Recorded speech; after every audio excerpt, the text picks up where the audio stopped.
Là, vous venez d'entendre quelques petites notes jouées à la sanza. C'est un instrument traditionnel originaire d'Afrique.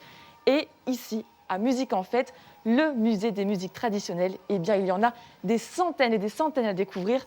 Venez, on vous emmène. Un instrument à percussion qu'il faut secouer pour faire sortir les notes des tubes de bambou.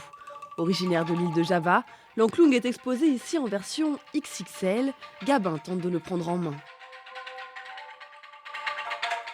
C'est assez facile, il faut tirer sur des cordes et ça fait de la musique. Donc oui, ça va, il y a plusieurs sons là-bas, c'est les plus aigus jusqu'aux plus graves. Et après, ça fait une belle mélodie si on arrive à les mettre ensemble. Tu sais jouer, toi? Tu me joueras un petit morceau, là? Bah, je sais pas trop, je tire sur des cordes au hasard. Ces compositions instrumentales permettent aux non-initiés de jouer des sons agréables à l'oreille et le résultat est surprenant pour Gabin, plutôt habitué à jouer de la guitare.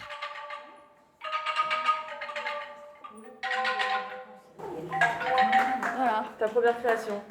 Ouais. Dans la nef musicale, les visiteurs sont invités à tester bien sûr, mais aussi à comprendre le fonctionnement des instruments, expliqué par Adeline, la directrice du musée. Tous les tubes de bambou sont accordés note par note, tube par tube. C'est pas, voilà. Il y a pour certaines notes jusqu'à 10 à 12 tubes de bambou.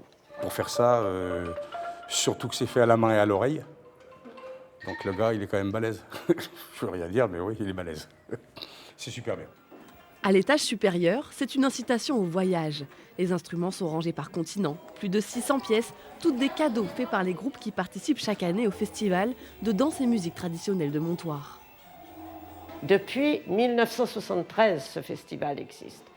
Dès le 10e anniversaire, il y avait une telle somme d'instruments, il fallait bien faire quelque chose. C'était des témoignages culturels du monde entier. Je dis parfois à mes visiteurs, ici bat le cœur du monde, à Musique en Fête. Et la musique bat aussi dans le cœur des visiteurs. C'est là qu'on regrette de ne pas avoir appris à jouer parce que c'est un moyen de communication tellement important, riche.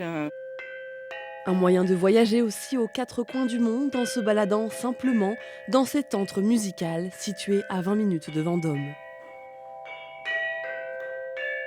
Jean-François, on vient de découvrir votre musée consacré aux musiques traditionnelles. Musique en Fête et vous, c'est une histoire qui dure. Oui, effectivement, c'est une histoire qui est née en 1997, quand on a fait l'état des lieux de tous les instruments et des costumes qu'on avait en stock, que nous offraient les groupes depuis le début du festival en 1973. On s'est dit, c'est plus possible, là, il faut faire quelque chose, et il faut d'abord le montrer, parce que ça pérennise le festival. Et ensuite, on ne pouvait plus en accueillir de nouveau. Donc est né ce musée des musiques du monde en 1997, c'est-à-dire 25 ans après la création du festival. Vous parlez des instruments et des costumes. On en a là face à nous. Ils viennent d'où, ceux-là, par exemple? Alors, ici, on est face à une exposition de masques de carnaval de la République dominicaine. C'est une exposition qui est venue tout spécialement en France l'année passée, qui n'a pas pu être exposée jusqu'ici à cause du Covid et de tous les problèmes que vous connaissez. Eh bien, ma foi, nous en avons hérité avec beaucoup de plaisir. Ce musée, il vous tient énormément à cœur. Je le vois même dans la visite qu'il y a eu. C'est vraiment votre bébé à vous aussi. Oui, bien sûr, c'est normal. On s'est beaucoup investi. Et pour nous, ça représente beaucoup de choses parce que ce sont des cadeaux d'amis en grande partie. Et ils nous ont fait l'honneur de nous les confier. Je pense que nous, de notre côté, on doit absolument les montrer, les préserver et en faire profiter un maximum de public. Il vous faudrait une pièce plus grande en fait pour exposer tous les costumes qu'il y a en plus dans votre collection. Oui, en fait, le problème, il est là, c'est qu'on a beaucoup de costumes, mais des costumes très intéressants qui sont sous des housses, qui dorment sous des housses. On attend, que voulez-vous, le bon vouloir des collectivités pour créer cet espace consacré aux costumes ethniques. Mais en sachant qu'il y a déjà des collectivités qui sont motivées et qui sont prêtes à nous aider. Mais on attend simplement un coup de pouce au démarrage. Il n'y a plus qu'à croiser les doigts.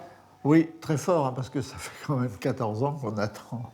Bon, et puis si vous voulez vivre, en fait, ces musiques traditionnelles pas forcément pendant le festival, mais tout le long de l'année, eh bien c'est ici qu'il faut venir, à Musique en Fête. Absolument. Et on vous accueillera avec beaucoup de plaisir.